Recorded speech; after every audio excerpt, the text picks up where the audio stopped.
আমার এই ভিডিওটিকে অনেকে মনে করবেন যে তেলবাজি, আবার কেউ মনে করবেন যে যৌক্তিক।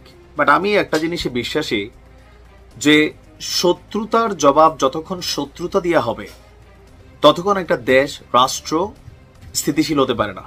দেখেন, ডক্টর মোহাম্মদ ইউনূস সরকারের অনেক উপদেষ্টাকে নিয়ে আমরা সমালোচনা করি, কিন্তু একটা কথা আছে, লাভ এট ফার্স্ট সাইট। তবে এটার একটা অর্থ আছে, আবার পাশাপাশি এটা বেশি দিন টিকে না। মানে এক দেখা যে ভালোবাসা হয়, এটা বেশিক্ষণ টিকে না বা বেশি দিন থাকে না, কিন্তু আস্তে আস্তে একটা মানুষকে দেখতে দেখতে, শুনতে শুনতে, বুঝতে বুঝতে তখন যে ভালোবাসা বা ভালো লাগাটা তৈরি হয় সেটা দীর্ঘদিন টিকে যায়। কথা বলছি স্বরাষ্ট্র উপদেষ্টাকে নিয়ে।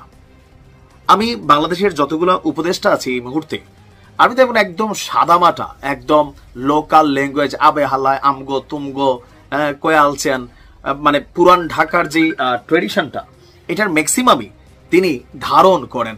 তো কেন আজকে হঠাৎ করে স্বরাষ্ট্র উপদেষ্টাকে নিয়ে আমার এই ভিডিওটা? দুইটা রিজনে।